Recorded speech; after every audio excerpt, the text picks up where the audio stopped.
செய்திகள் தொடர்கின்றன. நாமக்கல்லில் செல்போன் ரீசார்ஜ் செய்து தருவதாக கூறி 40,000 பேரிடம் 2 கோடி ரூபாய் மோசடி செய்த குற்றவாளிகளை போலீசார் தேடி வருகின்றனர். நாமக்கல்லை சேர்ந்தவர்கள் பிரியன், இன்போசிஸ் மற்றும் டிரஸ்டிபியூட்டர்கள் என்ற பெயரில் தமிழ்நாடு, கேரளா, மகாராஷ்டிரா, பாண்டி உள்ளிட்ட பகுதிகளில் மக்களிடம் 500 செலுத்தினால் மாதம் 50 ரூபாய் வீதம் 10 மாதங்களுக்கு செல்போன் ரீசார்ஜ் செய்து தருவதாக கூறியுள்ளனர். மேலும் ஒவ்வொரு 500 ரூபாய்க்கும் 40 ரூபாய் கமிஷன் வழங்குவதாக கூறி சுமார் 40,000 பேரிடம் 2 கோடி ரூபாய் அளவிற்கு பணம் வசூலித்துள்ளனர். தற்போது அந்த கம்பெனி மூடப்பட்ட நிலையில் அதன் நிர்வாகிகள் 2 கோடி ரூபாய் பணத்துடன் தலைமறைவாகி விட்டதாகவும் கூறப்படுகிறது.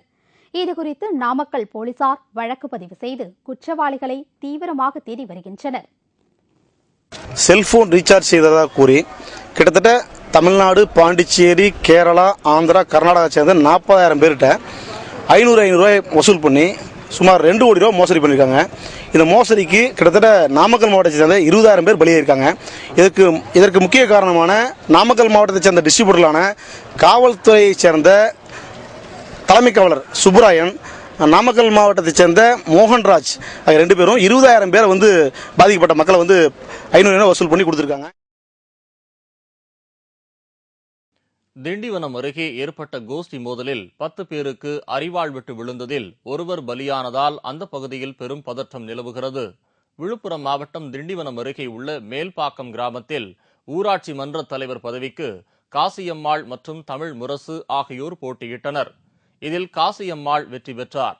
இதனால் தேர்தலில் தோல்வியுற்ற தமிழ் முரசின் கணவர் முனியாண்டி தனது ஆதரவாளர்களோடு ஊராட்சி மன்ற தலைவர் காசியம்மாளின் வீட்டிற்குள் புகுந்து கத்தி மற்றும் இரும்பு தடி உள்ளிட்ட பயங்கர ஆயுதங்களால் தாக்கியதாக கூறப்படுகிறது. இதில் காசியம்மாள் மற்றும் அவரது மகன் பலத்த காயமடைந்தனர். மேலும் இவர்கள் 2 பேரையும் காப்பாற்ற முயன்ற நாகப்பன் என்ற விவசாயி எதிர்கோஷ்டியினரால் படுகொலை செய்யப்பட்டார். இதைத் தொடர்ந்து சம்பவ இடத்திற்கு விரைந்து வந்த காவல்துறையினர் வழக்கு பதிவு செய்து குற்றவாளிகளை தீவிரமாக தேடி வருகின்றனர். தொடர்ந்து அந்த பகுதியில் பதற்றம் நிலவி வருவதால் ஏராளமான போலீசார் குவிக்கப்பட்டுள்ளனர். எங்கு சென்றாலும் தனக்குதான் முதல் மரியாதை கிடைக்க வேண்டும் என்று எண்ணுபவர் ஜெயலலிதா. அவருக்கு மட்டுமல்லாமல் அவரது தொகுதியான ஸ்ரீரங்கம் கோவில் யானைக்கு முதல் மரியாதை அளிக்கப்படுகிறது. ஸ்ரீரங்கம் ஆண்டாள் கோவிலுக்கு ஜெயலலிதா வேண்டுதலின்படி யானை ஒன்று வாங்கிக் கொடுத்தார். இந்நிலையில் நாளை மறுநாள் முதுமலை தெப்பக்காட்டில் தொடங்கவுள்ள யானைகள் புத்துணர்வு முகாமிற்கு ஜெயலலிதா யானை முதலாக கொண்டு செல்லப்பட்டது. யானைகள் அழைக்கும் பணி முதல்வர் தொகுதியான ஸ்ரீரங்கத்தில் இருந்து தொடங்கியது.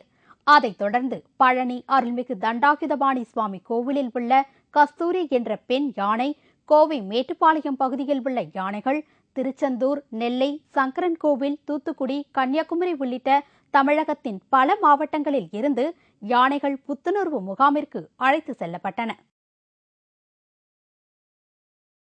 சென்னையில் அண்ணாமலை பல்கலைக்கழகத்தின் இசைத்துறை சார்பில் நடத்தப்பட்ட 81 மணி நேர தொடர் தமிழிசை மற்றும் பரதநாட்டிய நிகழ்ச்சி இனிதே நிறைவு பெற்றது.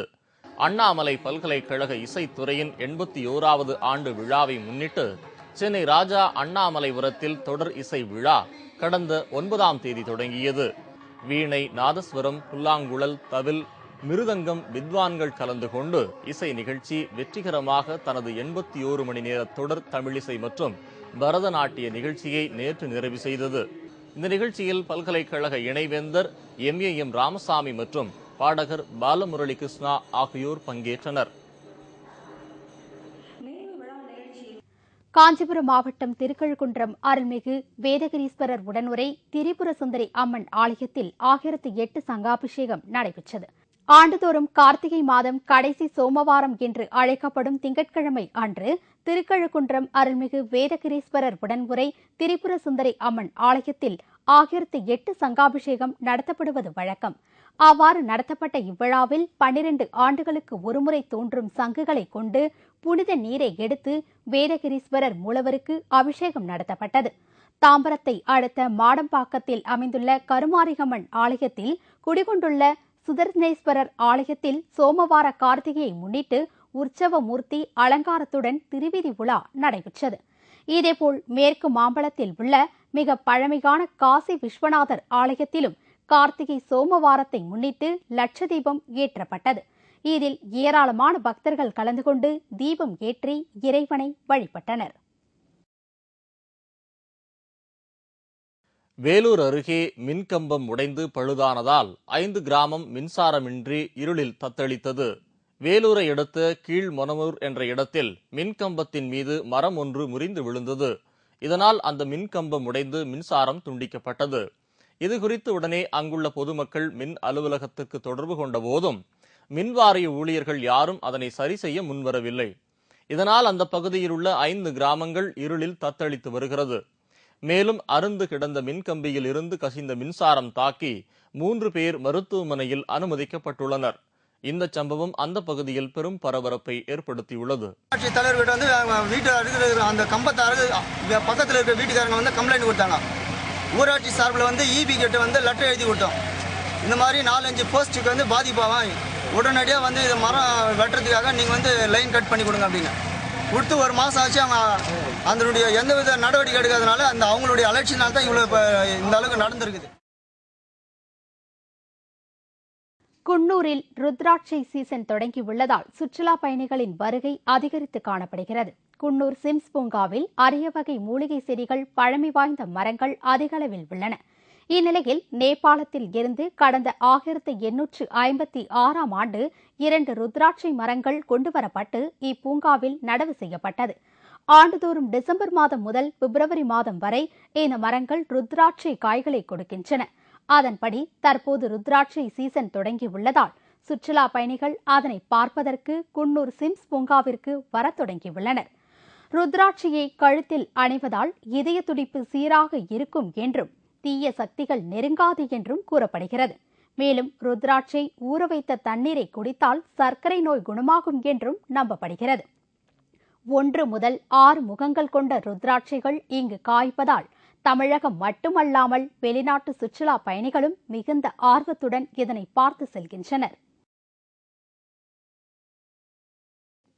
நாங்குநேரி தொகுதியில் மாற்றுத்திறனாளி மாணவர்களுக்கான விளையாட்டுப் போட்டி நடைபெற்றது. திருநெல்வேலி மாவட்டம் நாங்குநேரியில் அனைவருக்கும் கல்வி இயக்கம் சார்பாக மாற்றுத்திறனுடைய மாணவர்களுக்கான விளையாட்டுப் போட்டி நடைபெற்றது. இதில் அந்த பகுதியில் உள்ள அனைத்து பள்ளிகளில் இருந்தும் ஏராளமான மாணவர்கள் கலந்து கொண்டு தங்களது திறமைகளை வெளிப்படுத்தினர்.